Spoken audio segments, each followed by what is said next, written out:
Bom dia a todos, que manhã extraordinária. Continue conosco neste Inspire Day. Muito obrigado, pastor Carlito, meu líder, meu mentor, meu pai espiritual. Obrigado, equipe da Rede Inspire também. A Sara na adoração, todo o nosso time técnico aqui. Os outros palestrantes que eu admiro muito também.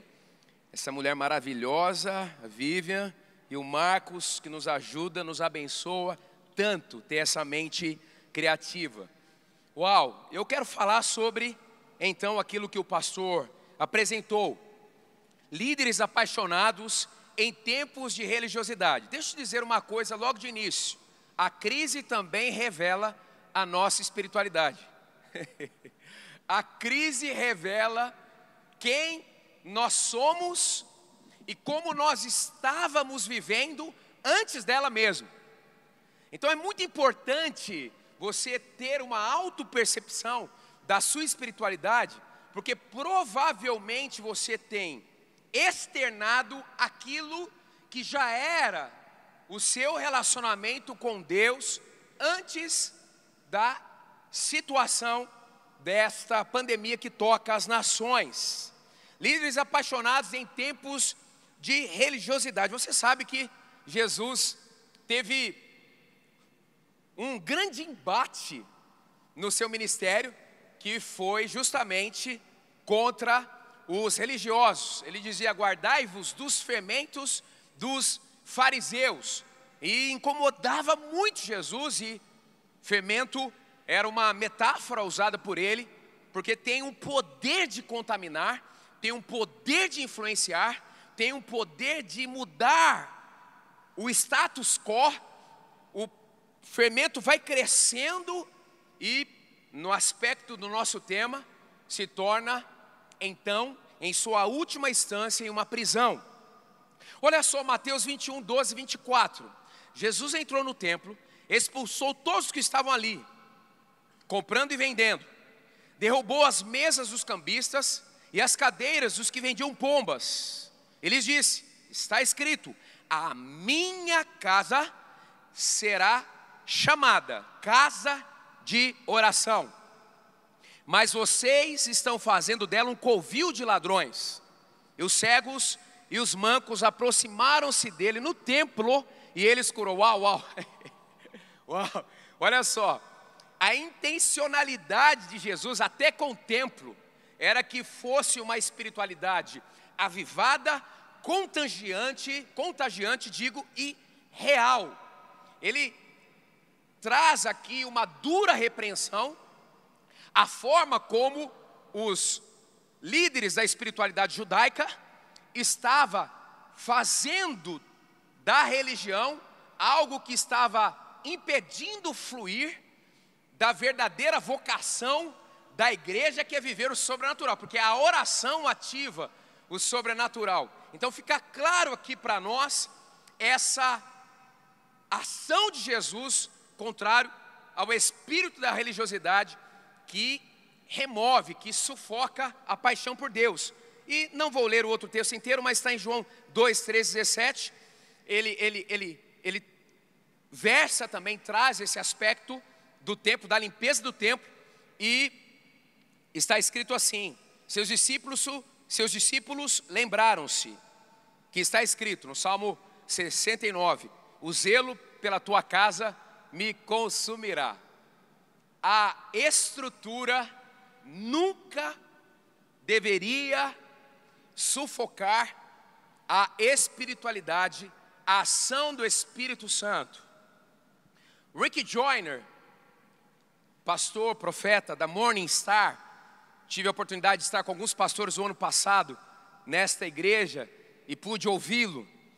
Ele escreveu o seguinte: provavelmente o espírito de religiosidade tem causado mais dano à igreja do que o movimento Nova Era e todas as outras seitas juntas. Uau, uau, uau, uau, uau. E para discorrer o nosso texto aqui, o nosso tema, eu vou usar o texto bíblico de Lucas 15, 28 e 32, que é um clássico para se falar sobre esse espírito da religiosidade que se opõe à paixão, um relacionamento intenso com Deus. O texto está assim: o filho mais velho encheu-se de ira, o pródigo que não saiu de casa e não quis entrar. Teve o pródigo mais novo que saiu e o pródigo que ficou, mas tinha um coração distante. Então seu pai saiu e insistiu com ele.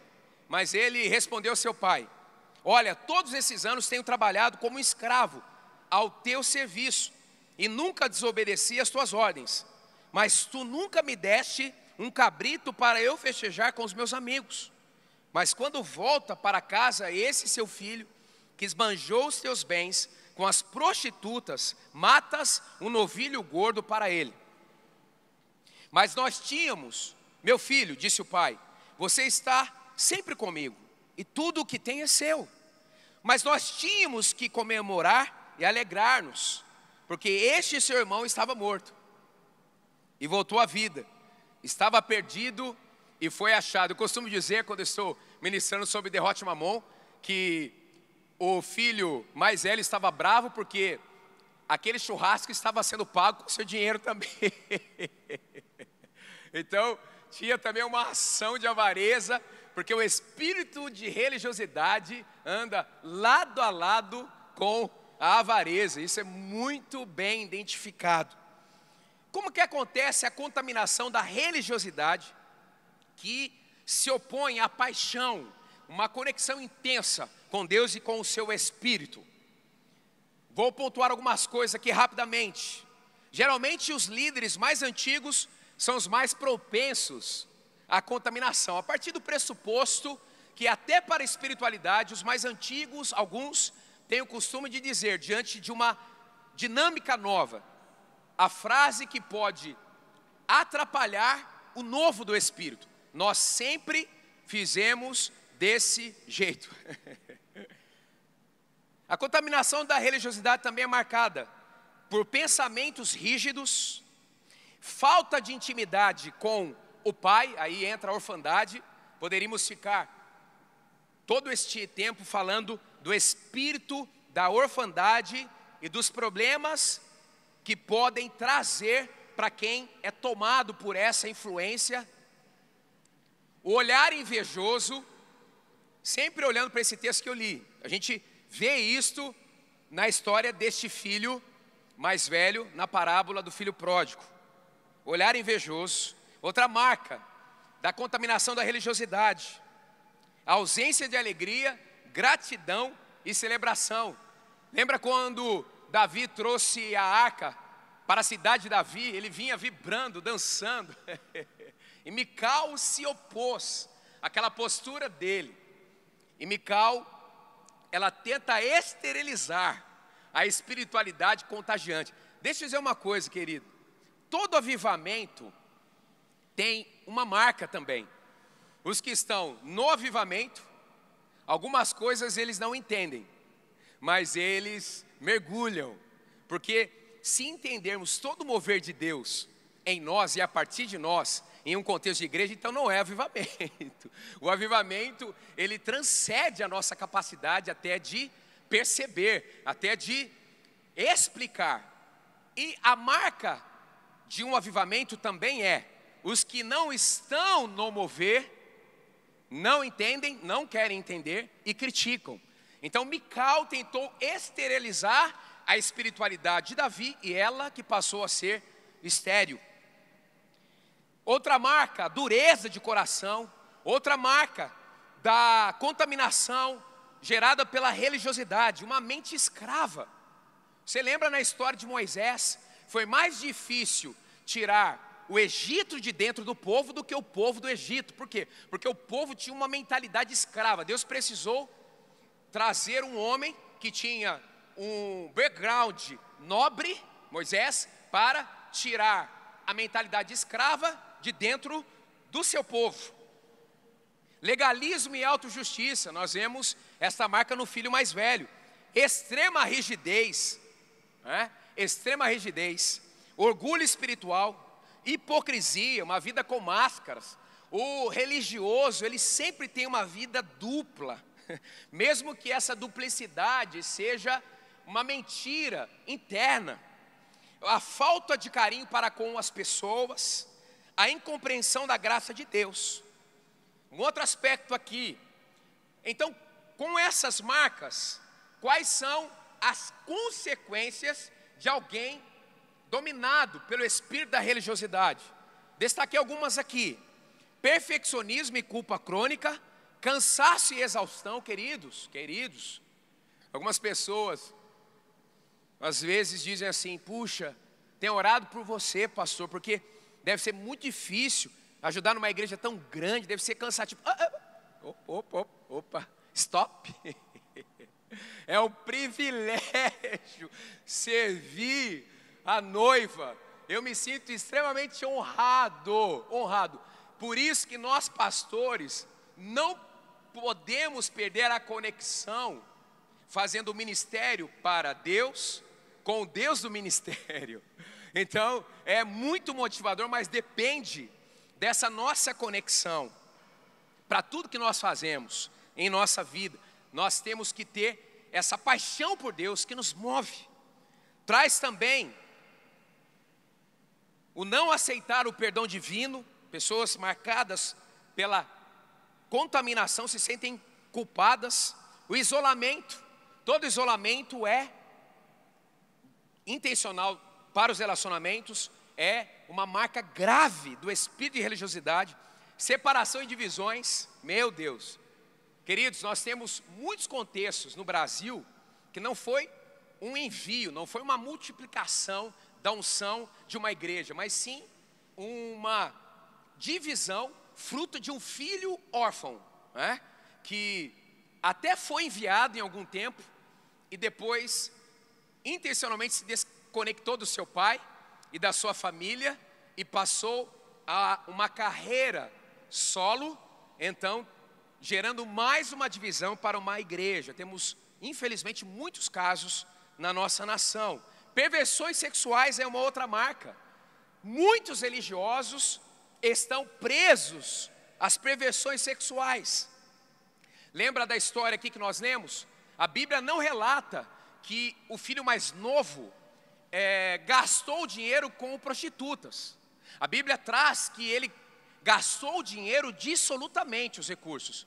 Mas quando o filho mais velho vai repreender o pai, tenta repreender o pai, ele diz: você recebe agora, prontamente, esse seu filho que gastou o dinheiro com as prostitutas. Então, o religioso, ele tem uma mente inclinada para a perversidade, o esfriamento do amor.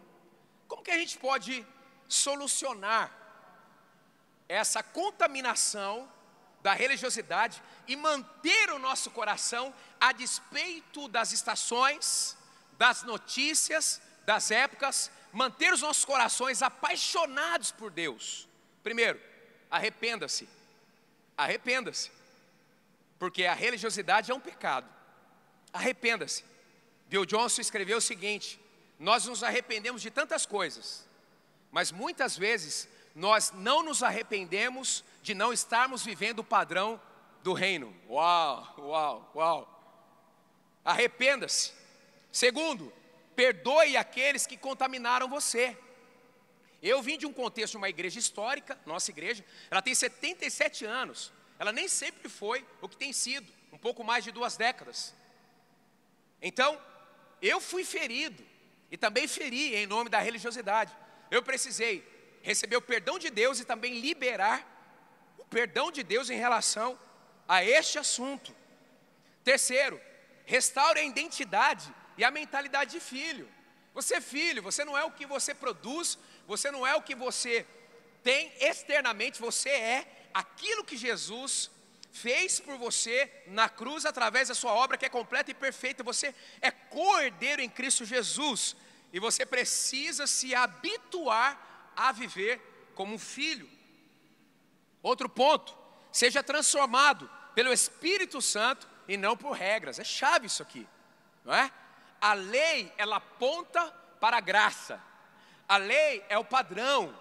E nós olhamos para a lei e dizemos assim: a gente não consegue, mas é o padrão.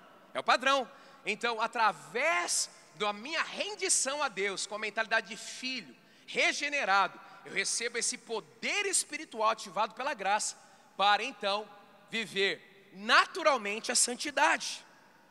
Seja transformado pelo Espírito Santo e não por regras. É a conexão espiritual que ativa o padrão do céu em você. Quinto, desenvolva o seu coração de filho. É um treinamento.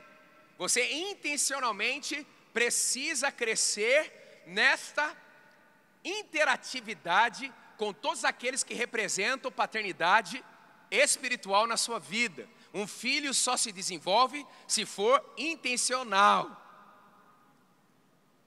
Sexto, aprofunde-se no mistério da graça de Deus. Isso vai manter você grato, apaixonado e blindado contra o fermento da religiosidade. 7, ativa a cultura da honra em sua vida. Isso é fundamental, honrar o Espírito Santo, honrar a Jesus, honrar a Deus, honrar a igreja, honrar aos seus líderes, honrar a sua família. Quando você honra o que está sobre você, entre você, você recebe aquilo de melhor que esta figura, esta pessoa traz. E 8, desenvolva o seu temperamento espiritual para aumentar o seu nível de conexão com Deus. Algumas pessoas me perguntam, pastor, como que a gente pode ir aumentando o fogo, a fome, a sede? Você precisa também se autoconhecer. Obviamente, no relacionamento com Deus, a gente lê a Bíblia, faz oração. Mas você tem uma forma peculiar de aumentar a sua conexão com Deus. É o seu jeitão. Alguns são mais contemplativos, alguns são mais reflexivos. E você precisa identificar esse caminho, investir nele, não desprezar os outros caminhos, mas com isso você vai para um outro nível diariamente de paixão por Deus. Em Lucas 15, 21, 24, está escrito assim: o filho lhe disse, o pródigo, pai, pequei contra o céu e contra ti, não sou mais digno de ser chamado teu filho. Mas o pai disse aos seus servos, olha só, depressa, tragam a melhor roupa e vistam nele. Receba aí espiritualmente, novamente essa nova roupa. Coloquem um anel em seu dedo e calçados em seus pés. Tragam um novilho gordo e matem-no. Vamos fazer uma festa e comemorar. Para mim, o que aconteceu aqui na parábola é justamente este ambiente, atmosfera que Deus quer para a nossa espiritualidade. E eu queria terminar lendo o texto de Mateus 11, 28 em diante, que na minha opinião é uma versão que chega bem próxima daquilo que esse texto realmente diz, ainda mais considerando o contexto. Vocês, Jesus dizendo, estão cansados, enfastiados de religião? Venham a mim, andem comigo e irão recuperar a vida. Vou ensinar-lhes a ter descanso verdadeiro. Caminhem e trabalhem comigo. Observem como eu faço. Aprendam os ritmos livres da graça. Não vou impor a vocês nada que seja muito pesado ou complicado demais. Sejam meus companheiros e aprenderão a viver com liberdade e leveza. Que você seja um apaixonado e através da sua conexão com o Espírito Santo, sua vida, seu ministério, seja então blindados contra a contaminação da religiosidade. Deus abençoe. Uau! Obrigado, pastor Fabiano Ribeiro. Agora nós vamos interagir um pouquinho. Você também que está conosco, você pode mandar aí as suas perguntas no chat. Pastor, você começou falando sobre a questão das consequências diretas da contaminação religiosa, como que a contaminação da religiosidade. E a primeira coisa sobre o pensamento rígido. E é tudo que a pessoa não pode ter agora num mundo de mudança. Então, o que você fez para abrir a mente? Muito importante essa questão, porque não há mais espaço para a rigidez espiritual. Não há mais espaço. Não há mais espaço para inflexibilidade, a ser inflexível, digo. Então, no meu próprio relacionamento com Deus, e também respeitando uma direção apostólica, dentro do contexto de igreja, foi vital para ir abrindo. Eu estou nessa igreja há 46 anos, né? Desde pequeno. Então as mudanças, elas precisaram ser absorvidas, né? Muitas pessoas não conseguiram chegar até aqui.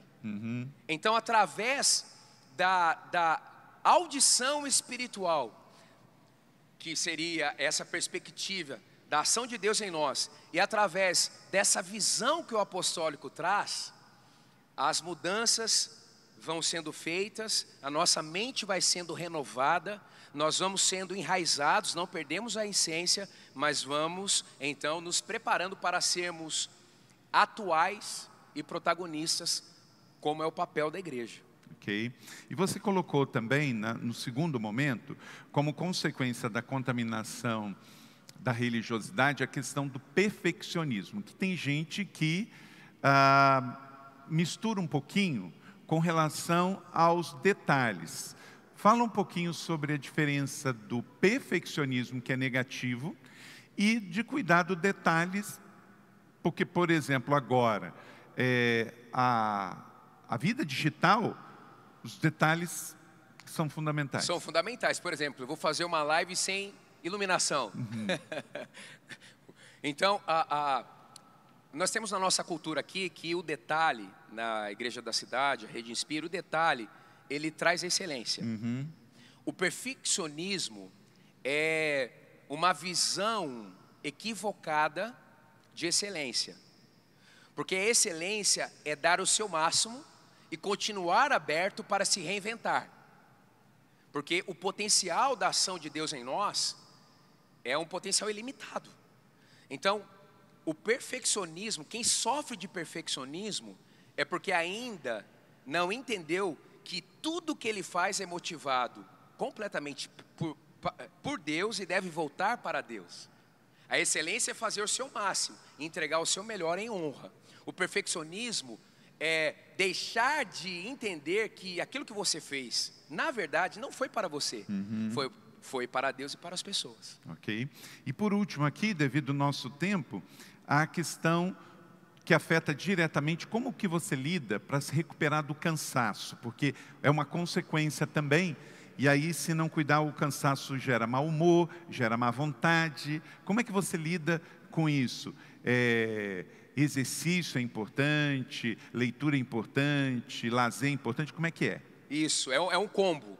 Exercício, leitura, ouvir coisas boas, ver coisas boas, separar bem as notícias que você vai absorver. Você precisa ter uma gestão intencional do online, cuidar intencionalmente da alimentação. Mas, pastor, o principal, e a partir daí a gente ganha até força para fazer as outras coisas, é o nosso relacionamento com Deus, é o secreto. Aleluia. É a partir da presença. Aí a fonte do apaixonado. É a fonte. Bill Jones diz que o tempo dos apaixonados é diferente, né? É verdade, é verdade. É um outro, a gente sempre olha vendo e buscando ver com a perspectiva do céu.